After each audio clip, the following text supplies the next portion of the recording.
Argentina জার্সিতে প্রথম match, মাঠে 40 সেকেন্ড, রেড কার্ডে মেসির বিদায়। ওটাই এখনো পর্যন্ত আন্তর্জাতিক ফুটবলে মেসির একমাত্র লাল কার্ড। শেখার শুরুটাও সেখানেই।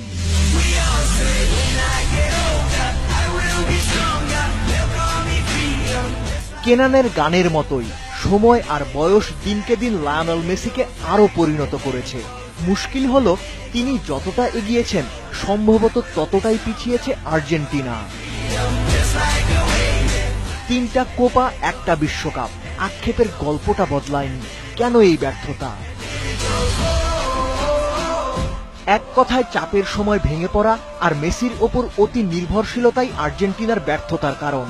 কান্নাতেও যেন মেসিকেই নেতৃত্ব দিতে হবে। গত 5 বছরে স্কাই হোয়াইটরা কখনো টিম হয়ে খেলতেই পারেনি। দেশ, দল, টিম কোচ কিংবা ভক্ত সবাই মেসির ওপরেই ভরসা করেছে, চাপ বাড়িয়েছে। হিমালয় সমান প্রত্যাশার ভার একটু একটু করে পিষে মেরেছে মেসির ভেতরের মেসিকে। একসময় নিঃশেষ হয়ে বিদায়। ক্যারিয়ারে বড় কোনো আন্তর্জাতিক ট্রফি নাই, তাতে কি বা আসে যায়? পুস্কাস, ইউসেবিও কিংবা সক্রেটিস কেউই তো বড় ট্রফি জেতেননি। তাতে তো ওদের গ্রেট হওয়াটাও আটকায়নি। তাহলে মেসির গ্রেটনেস কেন ট্রফির মানদণ্ডে মাপতে হবে? ফুটবল সৌন্দর্যের অনিন্দ রূপকথার রাজকুমার লায়নেল মেসি।